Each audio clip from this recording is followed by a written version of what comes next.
आओ चले मंदिर ट्रस्ट में सभी भगवत प्रेमियों व संत महात्माओं का बहुत बहुत हार्दिक अभिनंदन एवं शुभकामनाएं। जयकारा वीर बजरंगी, हर हर महादेव। हमारे देश के उन सेकुलर हिंदुओं को यह वीडियो अवश्य देखनी चाहिए जो अपने ही धर्म को बदनाम करते हैं, पंडितों को गाली देते हैं और पूजा पाठ को पाखंड समझते हैं। लेकिन दुख की बात यह है कि जिन श्लोक व मंत्रों का आध्यात्म के साथ साथ वैज्ञानिक आधार भी है, उन मंत्रों को हमारे ही देश के कुछ लोग मजाक समझते हैं और वो इसे अंधविश्वास मानते हैं।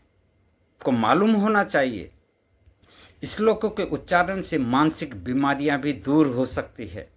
लेकिन अब एक नई रिसर्च से ये बात साबित हो गई है कि संस्कृत भाषा के श्लोक मस्तिष्क के विभिन्न हिस्सों को जागृत करते हैं और इनसे मानसिक बीमारियां भी दूर हो सकती हैं। और ये study centre of biomedical research ने की है और इसमें ये बताया गया है कि जब कोई व्यक्ति गीता, रामायण या वैदिक श्लोक सुनता है तो इससे मस्तिष्क के वो हिस्से सक्रिय हो जाते हैं जो संगीत सुनते समय या किसी नए चित्र को देखते समय सक्रिय होते हैं।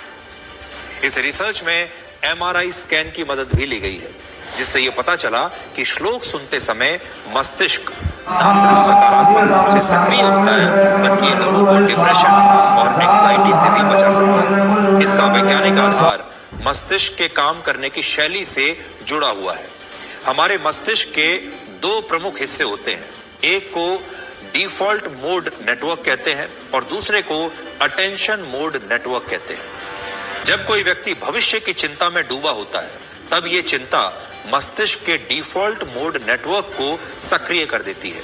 इसके सक्रिय होने से आपके मन में बुरे और नकारात्मक विचार आते हैं, आपकी चिंता बढ़ जाती है, आपका तनाव भी बढ़ने लगता है, जिसे आप टेंशन कहते हैं। लेकिन जैसे ही आप रामायण, गीता या वैदिक श्लोक को सुनते हैं तो आपके मस्तिष्क में डिफॉल्ट मोड नेटवर्क की गतिविधियां कम होने लगती हैं और इसके स्थान पर अटेंशन मोड नेटवर्क ज्यादा मजबूत हो जाता है। ऐसी स्थिति में आपके जो विचार हैं वो एक शाखा से दूसरी शाखा पर कूदना बंद कर देते हैं और श्लोक सुनते समय मस्तिष्क चिंता और तनाव से मुक्त होने लगता है। लेकिन विडंबना यह है कि जिस भारत के पास मानसिक रोगों को हराने वाले हजारों लाखों श्लोक हैं, उस भारत में आज 20 करोड़ लोग कम से कम मानसिक रूप से अस्वस्थ हैं और ये पूरी दुनिया में मानसिक रूप से बीमार लोगों का 20% हिस्सा है।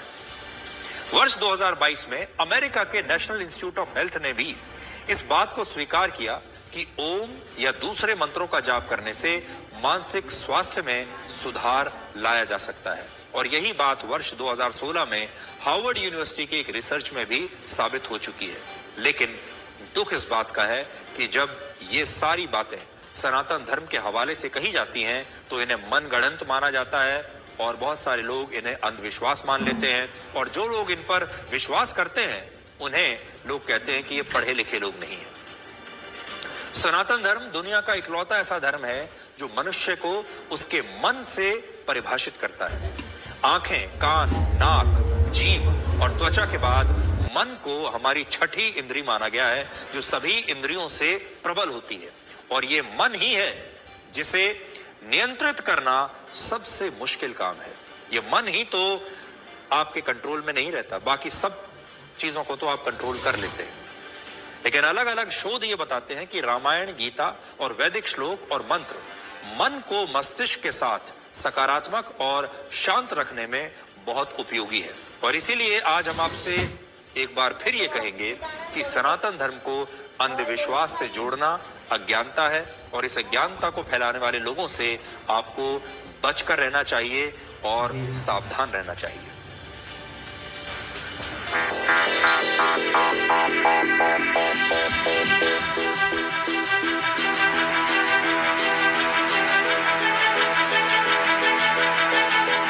वैज्ञानिकों ने पाया है कि जो श्लोक है उसकी उच्चारण से जो क्षमता है मस्तिष्क की वो बढ़ती है। कार्य क्षमता कैसे, हम आपको कैमरे पर दिखाएंगे और उनसे बात भी कराएंगे उन साइंटिस्ट से कि आखिर ये कैसे होता है, क्योंकि जो वैदिक काल से कहा जाता रहा है साइंटिफिकली वो कैसे प्रूफ होता है, साबित होता है। जो व्यक्ति जो संस्कृत के विज्ञानी श्लोक को सुन रहे थे, उनके जो जिन जिन हिस्सों में मस्तिष्क में सक्रिय हुआ वो ये हिस्से हैं, जिसको हम लोग मुख्य रूप से 4 हिस्से में सक्रियता देखी गई, जिसमें कॉर्डेट देखा गया, ऑक्सीपिटल का एरिया देखा गया, फ्रंटल का एरिया देखा गया और पैराइटल एरिया, जिसपे मुख्य रूप से उस हिस्से में सक्रियता देखी गई। कॉग्निटिव एरिया में इन सारे हिस्सों का बहुत ही महत्व है और ये हिस्से बहुत ही कार्य में सम्मिलित होते हैं। क्योंकि नॉर्मल जो लोग संस्कृत श्लोक नहीं पढ़ते हैं तो उनके ये इससे सक्रिय नहीं होते हैं, और जब पढ़ते हैं तभी ये सक्रिय हुए, ये आपको फाइंडिंग में पता चला?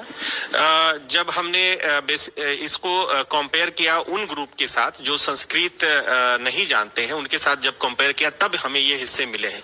इसका मतलब कि जो व्यक्ति संस्कृत श्लोक सुन सकता है और उसके गहनता को समझ सकता है, उनमें ये हिस्से सक्रिय होते हैं। तो संस्कृत सुनने से श्लोक को सुनना और सीखना वो मस्तिष्क के लिए काफी बेहतर है। विदेशों में बहुत चीज आगे निकल के आ रही, डिमेंशिया जिसको बोलते हैं, इसमें भूलने की बीमारी है। तो मैं समझता हूँ संस्कृत के उच्चारण से, संस्कृत के श्लोकों को कहने से, जो क्योंकि हमारा मस्तिष्क और अच्छा हो रहा है और हम देख रहे हैं कि उसकी मेमोरी एनहांस हो रही है, तो हम समझते हैं कि आगे चल के इसके ऊपर भी विचार करेंगे। हम ये भी देखेंगे कि क्या जो लोग जो संस्कृत श्लोकों का उच्चारण कर रहे हैं उनमें आगे चल के जब बुजुर्ग होते हैं या पूरी लाइफ लॉन्ग, क्या उनके अंदर डिमेंशिया ऐसी बीमारियां कम होती हैं।